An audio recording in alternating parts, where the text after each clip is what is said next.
Choosing an architect can be a very difficult task for a homeowner, and most likely you've never had to hire an architect before, and you don't know where to start. Hi, I'm Chris Novelli with N3 Architecture, and today we're talking about ways that you can compare architects so that you make the right decision for you and your family. When starting a new project, I often see clients go to contractors first or interior designers first. They don't always know that the architect is most likely the first person you should be talking to. And many homeowners are not familiar with the order and the processes that's involved in getting a project off the ground and started. And to them, it seems logical to go to the contractor, right? The contractor is going to build the home, so that why would I not go to them first? But hiring an architect is not just about creating the best design, but it's about creating the most efficient workflow. And it's about creating a clear path of communication, because with good communication comes a good project. So there are many different places where you can start when it comes to actually hiring an architect. A lot of people might start off with referrals from their friends or their family or their neighbors. And referrals are great. If you know someone who had a great experience with an architect, then you definitely want to have that architect on the list.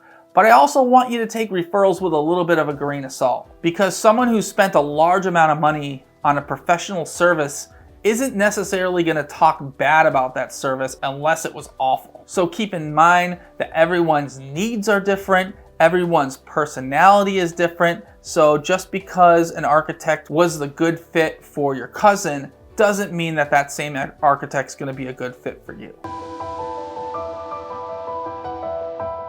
Before we can begin the process of what to look for when evaluating an architect, I want you to start with some personal reflection. First off, you need to have a basic understanding of some of the quantitative and qualitative aspects that you're looking for in your new home. So the quantitative could be the number of bedrooms or the number of bathrooms or the types of spaces that you want to include. The qualitative goals could be, what are your daily routines? What brings you comfort? How do you enjoy spending your time? What are the spaces in your home that get used versus not used? This list can be endless, and you don't have to worry about having every single decision figured out before you even start talking to an architect. As a matter of fact, it's better if you don't have everything figured out, because you want to have a little flexibility. But having a good understanding of what you're looking for and how your new home will change your life for the better is good information to have before you start talking to architects. So next thing in the personal reflection category, do you have strong opinions about design, style, construction methods, sustainability, durability, maintenance? And let me just say, just because you watch shows on HGTV does not mean that you know what you're talking about. Remember, those shows are very misleading. They're scripted. They don't show real timelines. They don't show real budgets. And they are created to appeal to the masses, not your specific needs. Anyways, if you're a person with strong opinions, or maybe if you're even a little stubborn about things and not open to different possibilities, then maybe hiring an architect to design a custom home isn't for you.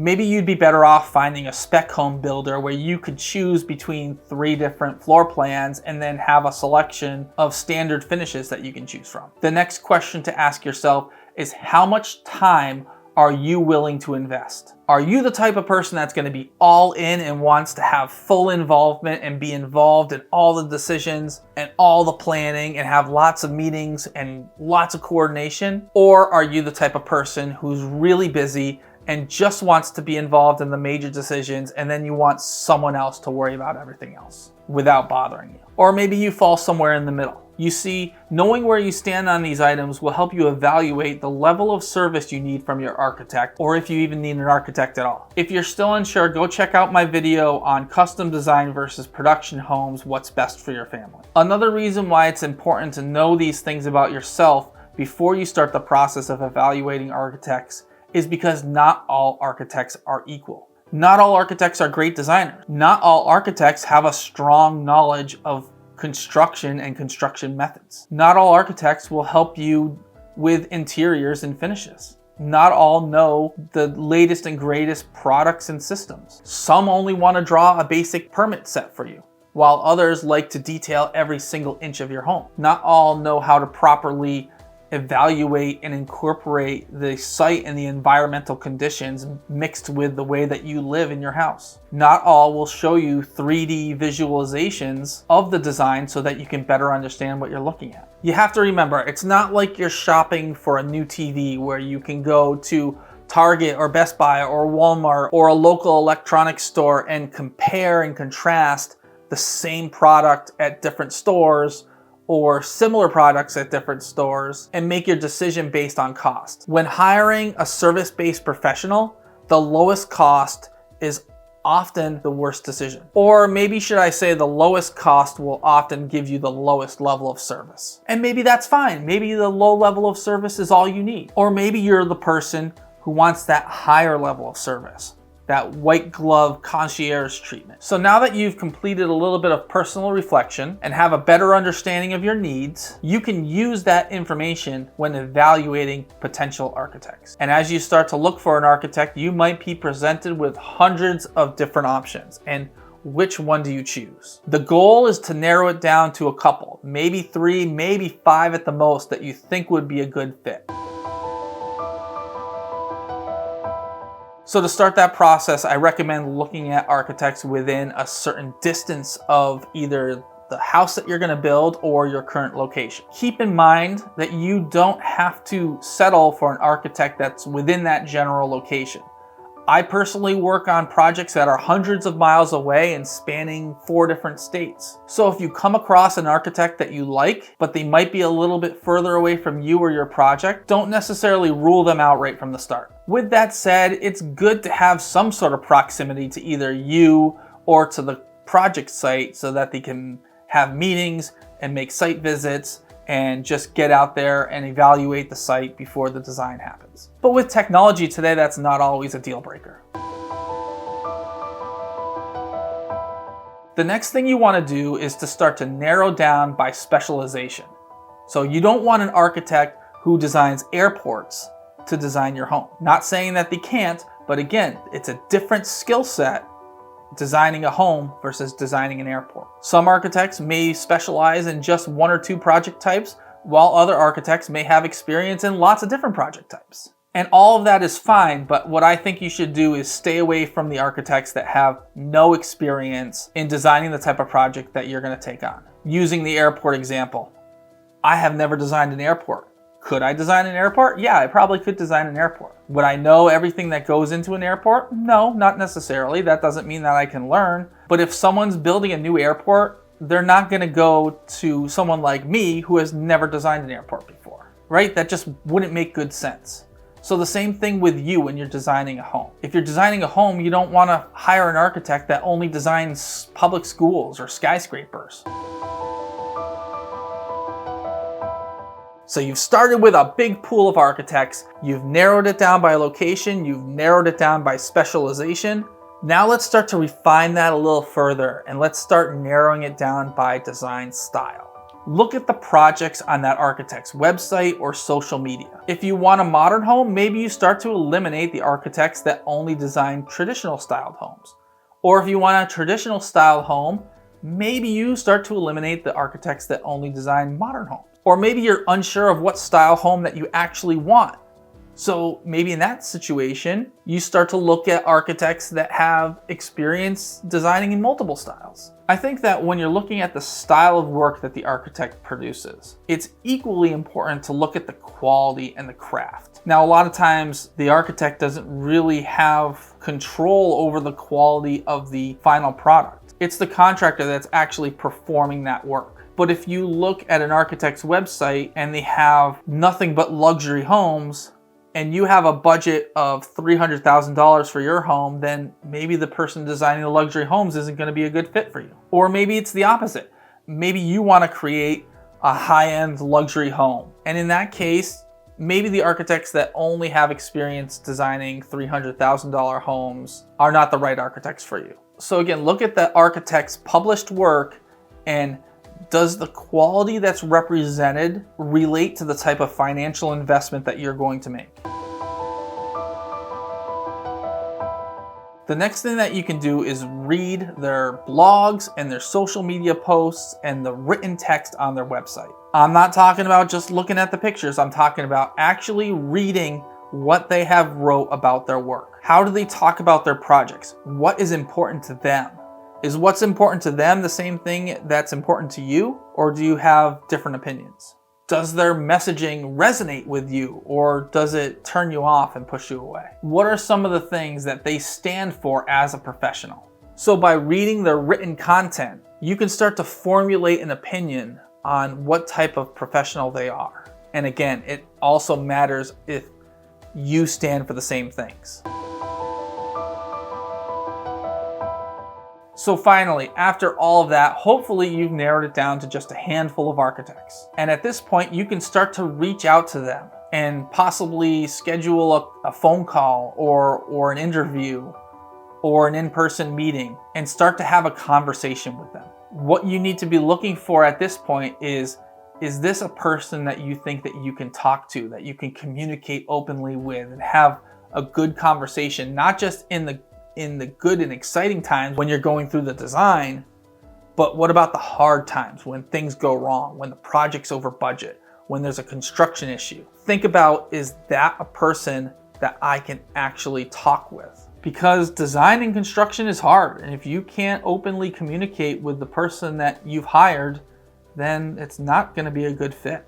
The other thing that you have to consider is after you've evaluated architects and once you start reaching out to them, they're going to start evaluating you to see if you are a good fit for them. Because I know I don't take on every project. I don't accept every client that calls me up or that fills out the contact form on my website. To work with me, potential clients have to apply. They have to go through a series of steps so that I can determine if they are a good fit for working with me and if they are someone that I want to work with. And not everyone makes the cut. And once you start contacting these architects, you have to understand that just because you might want to work with them, they might not want to work with you. The goal is to find a situation where you want to work with that architect and that architect wants to work with you, and your project fits in with their skills and their timeline, and their skills fits in with the goals and dreams that you have. That's what you really want to be looking for. So when you get to the point where you're actually talking to and meeting with architects and trying to figure out if you're a good fit, here are some questions that you can ask. Number one, are they licensed? And the follow-up question might be, is your state or jurisdiction, does it require the services of a licensed architect or not? Some states require a licensed architect on every project. Other states don't require a licensed architect on residential. Even more states don't require a licensed architect up to a certain size. And then once you hit that size, then you need to be working with someone who's licensed. So is a license required in your state? And is the person licensed? Next, ask them, how will they gather information about your needs? You can ask, who will make design decisions, or who on their team or their staff will be working on their project? Chances are, if it's a smaller firm, you might be working directly with the principal architect or maybe a project manager or project architect. If you approach a large firm and you interview with the principal, chances are that that principal is not going to be the one designing your house. And so you need to know, is that something that's important to you? Ask them what are the steps in their design process and approximately how long does each phase last. You can ask them what will they show you at your meetings so that you can evaluate the design and make decisions. You can ask what services do they provide during the construction phase, and if there are any contractors that they work well with. You can ask what their current workload is, or if they have a backlog of projects, how long is the wait list until you can actually start working on my project. You can ask them what's their approach to energy efficiency and sustainability. And then finally get some information on what's included and not included in their fees. To wrap this all up, I highly recommend that you do not make the decision based upon the architect's fee. Now, of course, if your budget for your architect is $100,000 and the architect presents a fee of $200,000, obviously you can't afford that, so you need to make the decision that way. But when you're talking about architects that are 10, 20, 30% away from each other and their fees are relatively comparable, you don't always want to choose the lowest option. Maybe they'll do a good job for you, maybe they won't. Maybe the design will be okay, but what if it's not? What if you spend $50,000 on fees? What if you spend hundreds of thousands of dollars on construction, maybe into the millions, and then it turns out it's a design that you don't like and now you're stuck with it?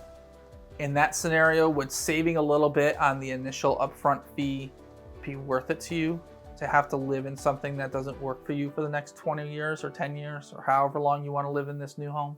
I would say, again, evaluating based upon the architect's fee is probably the worst way to go about it. Have a budget, know what your budget is, know what you can afford, but then choose the best fit for you. The more expensive architect is not always the best solution either. Or maybe the more expensive architect is not the best for working for you.